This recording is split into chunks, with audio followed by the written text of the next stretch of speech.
ناز شریف کا ایک شعر پڑھتا ہوں، پھر آپ سے سوال کرتا ہوں. یا نبی نظر کرم فرمانا، یا نبی نظر کرم فرمانا، اے حسنین کے نانا نانا، اے حسنین کے نانا، اے حسنین کے نانا، اے حسنین کے نانا. ایک تو یہ ہوا، یا کچھ عربی میں بھی ہم لوگ پڑھتے رہے. یا ابا الزہراء بالذی صانعک لا تخیبنا یا سیدی نحن جیرانک حبیبی نحن جیرانک. اللہ اللہ اللہ اللہ اللہ. تو اب ایک کچھ ڈسکشن چل پڑا ہے کہ اس طرح سے یا ابا زہرا کہنا یا حسنین کے نانا کہنا، اس طرح سے حضور صلی اللہ علیہ وسلم کی طرف نسبت کر کے پکارنا، یہ صحیح نہیں ہے، درست نہیں ہے. تو پھر کیا صحیح ہے؟ صحیح نہیں ہے، نہیں ہے، ایسا نہیں. چرچا چل رہی ہے اس طرح سے. یا ابا زہرا کہنا بھی جائز و درست ہے. اور کیا پہلے آپ نے کہا اے حسنین کے نانا، جی اے حسنین کے نانا کہنا بھی جائز و درست ہے. مجھے یاد آتا ہے کہ درود تاج میں جد الحسن والحسین کا لفظ آیا ہے. جی جی جد الحسن والحسین کا لفظ ہے. جی تو اس کا معنی وہی حسنین کے نانا ہی ہے.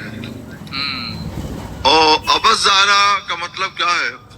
حضرت سیدہ فاطمہ زہرا رضی اللہ تعالیٰ عنہ جو خاتون جنت ہیں، حضور صلی اللہ تعالی وسلم کو بہت پیاری ہیں. تو ان کی طرف سرکار کی نسبت کر کے ابو زہرا کہنا، اس کا مطلب کیا ہے کہ حضور وہ آپ کی پیاری بیٹی ہیں اور ان کے صدقے میں کرم فرمائیے، جی ہماری مدد فرمائیے، ہماری التجا سن لیجیے، ہماری درخواست پر کرم فرما دیجیے. یہ اس کو ناجائز کہنا صحیح نہیں ہے. میں تھوڑی سی وضاحت کر دوں. قرآن پاک میں ہے، کوئی حافظ ہے یہاں پر؟ ذرا بتائیے گا اگر کچھ فرق ہو تو. لا تجعلوا دعاء الرسول بینکم کا دعاء بعضکم بعضا. جی یہی ہے غالباً. جی جی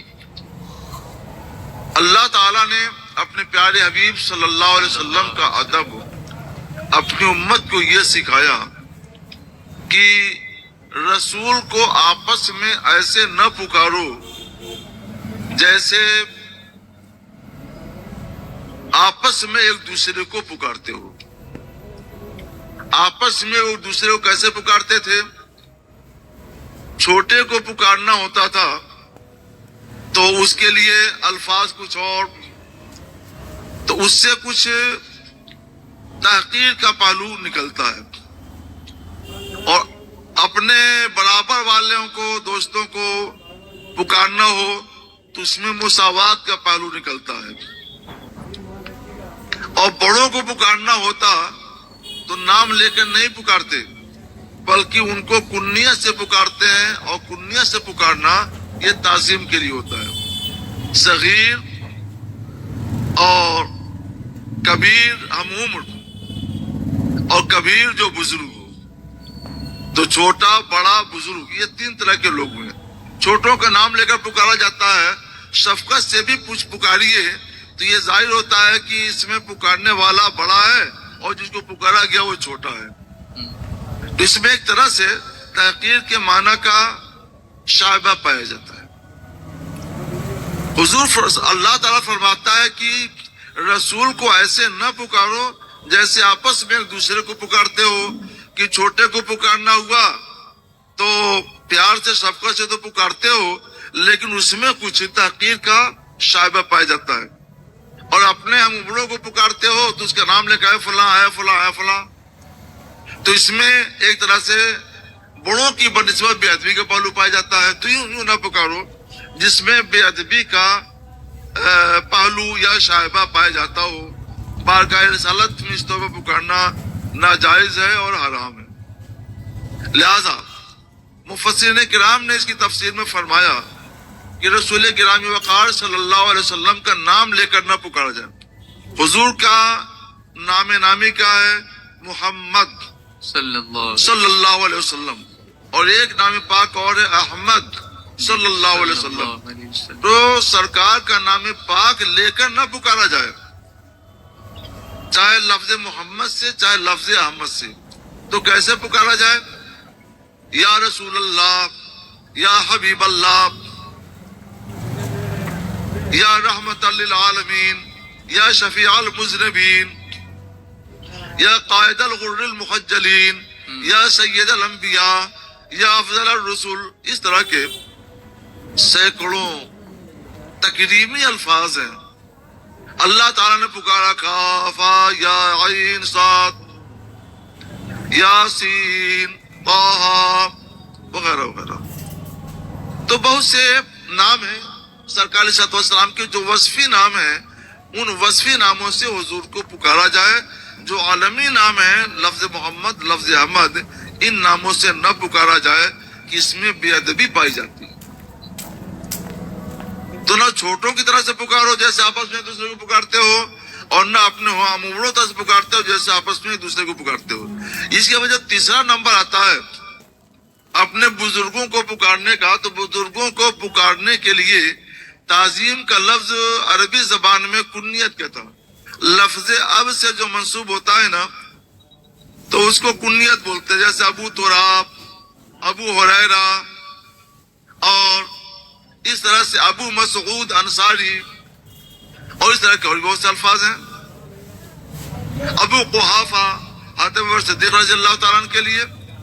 تو لفظ اب کی طرف جب نسبت کر دی جاتی ہے تو وہ کنیت ہوتا ہے, اور کنیت سے پکارنا یہ تعظیم میں داخل ہے, ادب اور احترام میں داخل ہے. مگر قرآن فرماتا ہے کہ رسول کو ایسے نہ پکارو جیسے آپس میں ایک دوسرے کو پکارتے ہو. تو اب ایک سوال یہ پیدا ہوا کہ کنیت سے پکارنا تو تعظیمی کے لیے ہوتا ہے, ادب ہی کے لیے ہوتا ہے, احترام کی ظاہری کے لیے ہوتا ہے, تو اس سے قرآن نے کیوں منع کر دیا؟ یہ چیز ذہن میں خلجان کا سبب بنتی ہے. آپ لوگ متوجہ ہو تو پھر بیان کروں. جی جی بالکل ہیں. یہ کام اسمے مفسر قرآن کا, وہ کل چلے گئے بیان کر کے. اچھا کل یہ سوال آنا چاہیے تھا. جی کل چلیے دیکھیے, غور سے سنیے تو بات سمجھ میں آئے گی. یہ مسئلہ نہ صرف تفسیر کا ہے بلکہ فقہ کا ہے, اور ادب کے ساتھ گہری نظر رکھنے کا ہے. حدیث پاک میں ہے, کسی میں یہ ہے کہ کسی شخص نے بقیع کے میدان میں, بقیع غالباً بقیع کا لفظ ہے یا ایسے کچھ ہے, کسی شخص نے پکارا یا ابو القاسم. جی تو سرکار علیہ السلام جا رہے تھے, مڑ گئے. سرکار کی کنیت ہے ابو القاسم. جی سرکار مڑے, یہ کیا بات ہے؟ تو وہ صاحب کہتے ہیں کہ یا رسول اللہ, میں نے فلاں کو بلایا ہے, آپ کو نہیں مراد لیا ہے. جی اور اس سے کیا معلوم ہوا کہ انہوں نے بے ادبی کے لیے نہیں پکارا, اور کنیت بے ادبی کے لیے نہیں ہوتی ہے, مگر اس کی وجہ سے اشتباہ پیدا ہوا. حضور کو یہ خیال ہوا شاید مجھ کو پکارا ہو, اس لیے سرکار نے گلا فرما دیا, متوجہ ہو گئے. تو اشتباہ میں جب سرکار اپنا چہرہ پھیریں گے, پوچھیں گے, تو اس میں حضور کے لیے اذیت ہوگی. یہ بے ادبی کی وجہ سے نہیں, اذیت کی وجہ سے ایک ہلکی پھلکی اذیت اس میں پائی جاتی ہے. اشتباہ اور التباس اس کو کہتے ہیں. تو اس اشتباہ اور التباس سے بچنے کے لیے سرکار علیہ السلام کی جو کنیت ہے ابو القاسم, اس کنیت سے بھی حضور کو پکارنا منع کر دیا گیا. مگر یہ اشتباہ کب تک ہوگا؟ جب تک حضور سید عالم صلی اللہ تعالی وسلم ہماری نگاہوں کے سامنے جلوہ فروز ہیں، جلوہ گر ہیں، ہماری نگاہیں سرکار کی زیارت کر رہی ہیں، ہم سرکار کو دیکھ رہے ہیں، مشاہدہ کر رہے ہیں. یہی وجہ ہے کہ جب حضور سید انور صلی اللہ تعالی علیہ وسلم دنیا سے تشریف لے گئے تو علماء نے ابو القاسم کہنے کی اجازت دے دی، اچھا یہ بھی کیونکہ التباس ہوتا تھا حضور کی وجہ سے. جی حضور جب رہے نہیں تو اب التباس اور اشتباہ ختم ہو گیا، اور اشتباہ کی وجہ سے جو حضور کو اذیت پہنچ سکتی تھی اس کا دروازہ بند ہو گیا. لہذا خود حضرت مولا کائنات علی مرتضی رضی اللہ تعالیٰ عنہ نے اپنے صاحبزادے محمد بن حنفیہ رضی اللہ تعالیٰ عنہ کی کنیت ابو القاسم رکھی. اور اسلاف میں بہت سے لوگوں کی کنیت ابو القاسم تاریخ میں اور سیرت رجال کتابوں میں ملتی ہے. اس کی وجہ سے علماء کرام نے فرمایا اور مفسرین نے بھی لکھا کہ یہ حکم حضور صلی اللہ تعالی علیہ وسلم کی حیات ظاہری تک کے لیے تھا، اور جب سرکار صلی اللہ علیہ وسلم دنیا سے تشریف لے گئے التباس اور اشتباہ کا کوئی امکان باقی نہیں رہا تو وہ حکم منسوخ ہو گیا اور کنیت سے پکارنا جائز ہو گیا. اگر یہ بات آپ نے سمجھ لی، ہم نے سب سمجھانے کی کوشش کی ہے، نہیں سمجھے ہوں گے پھر آگے سمجھ لیجئے گا. تو اب آپ سوچئے، ابو القاسم حضور کی کنیت تھی اور قرآن کے لفظ عام و مطلق کے ذریعے اس لفظ سے سرکار کو پکارنا ممنوع بھی تھا، مگر جب سرکار دنیا سے تشریف لے گئے تو علماء نے اجازت دے دی. خود حضرت علی مرتضی رضی اللہ تعالیٰ نے اپنے صاحبزادے کی نام کی کنیت ابو القاسم رکھی، بہت سے اسلاف کی کنیت ابو القاسم ہوئی. تو سرکار علیہ السلام کی اگر ایک کنیت جد الحسن یہ ابو الزہرا ہو تو اس میں کیا حرج کی بات ہے. جی یہ لفظ اس وقت بولا بھی نہیں جاتا تھا، اس لیے اللہ تجلو دعا رسول کے عموم و اطلاق میں آنا بھی نہیں چاہیے. جی تو آئے بھی تو جب سرکار علیہ السلام رہے نہیں تو جیسے ابو القاسم کہنا جائز ایسے ابو الزہرا کہنا بھی جائز اور جد الحسن والحسین کہنا بھی جائز. وہ درست ہے، یہ تو درست تاج میں بھی آیا ہے. جی اس لیے مسلمان اس طرح کے اشعار نعت میں اگر کوئی شاعر پڑھتے ہیں تو کسی خلجان کے شکار نہ ہو، یہ صحیح ہے، جائز ہے، سن سکتے ہیں. جی البتہ